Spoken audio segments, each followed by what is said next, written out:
गुलाम नबी आजाद देशद्रोही है, देश को तोड़ने वाला है और आतंकवादियों की पैरवी करने वाला था। इतने साल डेमोक्रेटिक आज़ाद पार्टी के चेयरमैन और को फाउंडर गुलाम नबी आज़ाद का एक कल बयान आता है जिसमें यह कहा जाता है कि जितने भी जम्मू कश्मीर में पॉलिटिकल लीडर हैं उनकी जो एक लिस्ट थी मेरे पास, जो टेरर कनेक्शन था उन साथ, और मैंने लिस्ट वो कांग्रेस जब सत्ता में थी सेंटर में तो तब मैंने वहाँ भेजी, लेकिन उन पर कार्रवाई नहीं हुई। लेकिन आज आम आदमी पार्टी की तरफ से यहाँ एक प्रेस वार्ता भी रखी गई, लेकिन वो बाद में विषय में बात करेंगे। हमारे साथ इस समय बातचीत करने के लिए हाथ मौजूद हैं आम आदमी पार्टी के स्पोक्स पर्सन, इनसे बातचीत करेंगे। सर, सबसे पहले तो मुझे बताइएगा, जिस तरह से गुलाम नबी आज़ाद साहब ने ये कहा है कि जो मेरे पास एक लिस्ट थी उस पे आप क्या कहेंगे?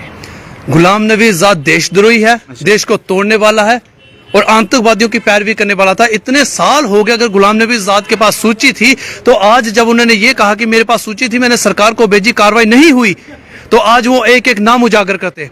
क्यों? क्योंकि गुलाम नबी आजाद लिखने से कभी भी कोई शख्स आजाद नहीं हो सकता। आज जाहिर हो गया कि गुलाम नबी आजाद कभी आजाद ना थे, ना है और ना कभी होंगे। आज उनकी सोच भी गुलाम है। देश को अगर तोड़ने वाले लोगों में अगर नाम लिखा जाएगा तो सबसे पहले गुलाम नबी आजाद का लिखा जाएगा। बात करें सर, उस समय तो कांग्रेस सत्ता में थी, अगर इनके पास लिस्ट थी तो कांग्रेस ने इन पे कार्रवाई क्यों नहीं की? सबसे बड़ी बात है कि कांग्रेस आतंकवादियों की पैरवी करती है। आज गुलाम नबी आजाद ने सिद्ध कर दिया।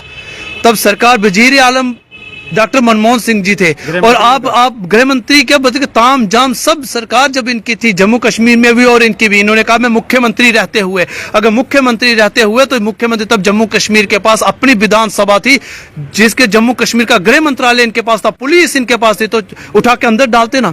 आप क्यों चुप रहे?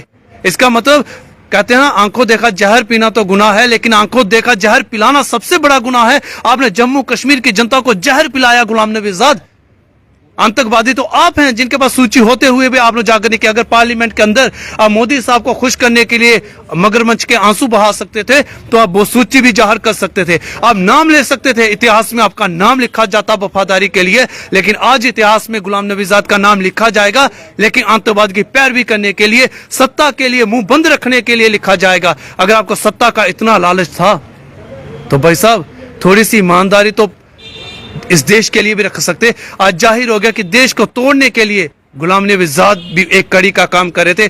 आज अगर आपने एक सूची का नाम दिया तो आज आप जाहिर कर देते। और भारतीय जनता पार्टी जो ये कहती थी आतंकवाद को लेकर हम बर्दाश्त नहीं करेंगे, तो आज कहां गए गृह मंत्री अमित शाह जी, मोदी साहब? इनसे सूची लीजिए। आप ही का तो बी एजेंट है गुलाम नबी आजाद, जिसने कांग्रेस से निकल के एक नई पार्टी का गठन किया, तो आपके एजेंट हैं। आप उनसे सूची लीजिए और अंदर ठोके तमाम लीडर्स को, लेकिन कोई कार्रवाई नहीं, सिर्फ सियासत गरमाई जा रही है। आपसे जानने की कोशिश करेंगे, जिस तरह से गुलाम नबी आज़ाद कांग्रेस में 40 साल वहाँ उन्होंने एक गुजारे, लेकिन कांग्रेस ने उनको क्या नहीं दिया? सब कुछ दिया, मान सम्मान इज्जत, लेकिन आज उन्हीं पे आरोप लगा रहे हैं। कांग्रेस ने अगर गुलाम नबी आजाद को नहीं दिया तो वफादारी नहीं दी। कांग्रेस ने अगर गुलाम नबी आजाद को नहीं दिया तो ईमानदारी नहीं दी। कांग्रेस ने अगर गुलाम नबी आजाद को नहीं दिया तो देशभक्ति नहीं दी। आज जाहिर हो गया कि कांग्रेस के अंदर ना तो राष्ट्रवाद है, ना देशभक्ति है, और उसके साथ गुलाम नबी आजाद तो सबसे बड़े देशद्रोही हैं। ये जाहिर हो, सबसे बड़ा राष्ट्रवाद तो मैं ही हूँ। बिल्कुल राष्ट्रवाद है। आज जाहिर हो गया कि आतंकवाद की सूची आपके पास थी और आपने जाहिर नहीं की, जबकि आप विपक्ष के नेता थे। विपक्ष के नेता होते आपने सूची जाहिर नहीं की, आपका राष्ट्रवाद यहीं से झलक गया। लीडर ऑफ ओपोजिशन भी रहे वो, तभी तो करो, विपक्ष के नेता होते आप सूची जाहिर नहीं की।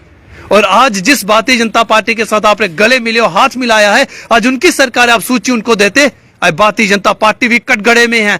कहां गया भारतीय जनता पार्टी वालों आपका राष्ट्रवाद? कहां गई आपकी जीरो टॉलरेंस आतंकवाद को लेकर?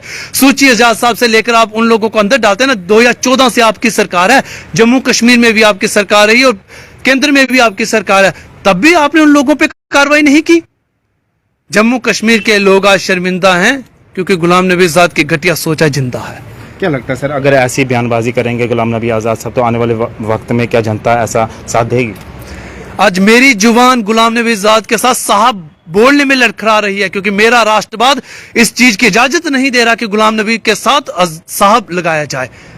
तो पूरे देश के अंदर गुलाम नबी आजाद को लेकर आज क्या रोष होगा ये आप समझ सकते हैं। और कांग्रेस जो आतंकवाद की पैरवी करती थी, जिनका तब प्रधानमंत्री था, उन्होंने क्यों खामोशी रखी? देश में जग जाहिर हो गया कि कांग्रेस की सोच, गुलाम नबी आजाद की सोच देश को लेकर क्या थी, आज सबके सामने आ गया। देश के लिए अगर विष घोलने का काम किसी ने किया तो वो कांग्रेस ने किया। अपने लोगों को अगर ईमानदारी और वफादारी नहीं सिखाई तो वो कांग्रेस वाहिद एक पार्टी थी।